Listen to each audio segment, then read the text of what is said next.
what was that aha moment, as I like to call it, that, solidified this life path or life journey for you? I know what mine was that, made me leave a career to do this full time. The aha moment. I don't know. I don't know.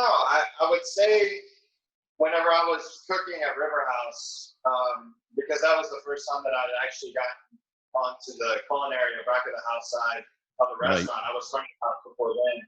I walked in off the street with little to no experience in the kitchen. And within a matter of weeks, I was a line lead. So I attribute that more to the leadership that I learned in the military than anything else, because I really still didn't know how to cook.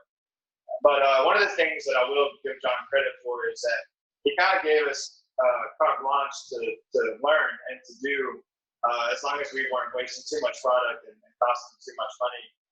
He kind of gave us that creativity to, go and try things. So I think at the time, I really wanted to be a sous chef. I really wanted to advance myself in the culinary field. So I worked really hard, studied.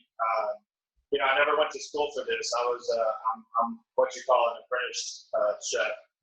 So I learned through the ranks at restaurants. And so I was in there with a bunch of kids that were graduating from college, and culinary degree was their field. So, you put me versus them, there shouldn't have been any reason that I stood out. But one thing that I had over a lot of those guys, not all of them, was a hard work ethic that was instilled in me at a young age. So I may not have known it by the book, but I would practice it, or I would go home and I would research it, I would read on it until I got it right. So I think that's done, that's helped me along the way.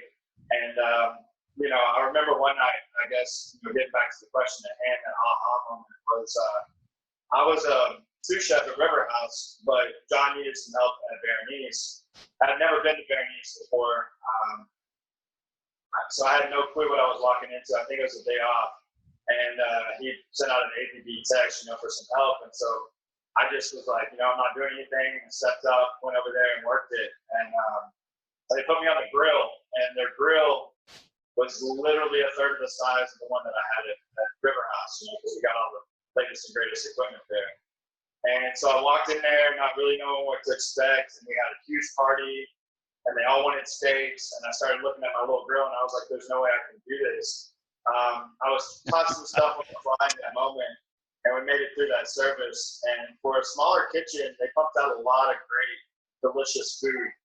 Great. So I think at the end of that shift, I felt like, okay, if I can do it here, I can do it anywhere. And so that was kind of the aha moment that I had was, you can do this. This is something that you are capable of. It's not just the toys that you have or that you have access to a River House that make you what you are. You can literally walk into any kitchen and hold your own in any place. So. Out of curiosity, how many people, what's been like the max number of people, maybe off the top of your head, at any given moment that you were overseeing the food coming to their table? I'm sure you've worked a few big parties over the time.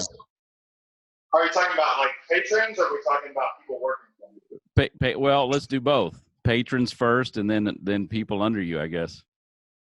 So patrons at one time, well, I'll say Derby, anything Derby related, you're doing, thousands upon thousands of people. So we did Derby at River House the first year that we opened, and I don't remember much about it. I do know that the numbers were really good. I don't know exactly how many people we did that day. If you ask my body, it felt like hundreds of thousands, but I'm sure it wasn't right. quite that many. I've done weddings as my own, with the truck. We've done 100 to 200 people weddings. I've done March of Dimes, where we had to have 400 portions for charity events. So I've the most people I think at one time would probably be during Derby at River House, and I think we probably did, I don't know, I would say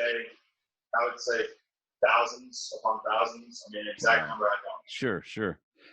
And then as far as people working under me at River House also as well, we had, I think at one time we had, I don't know, 20, 30 people that worked underneath us. So quite a team. I was going to say that'd make for an interesting evening. Yeah, definitely.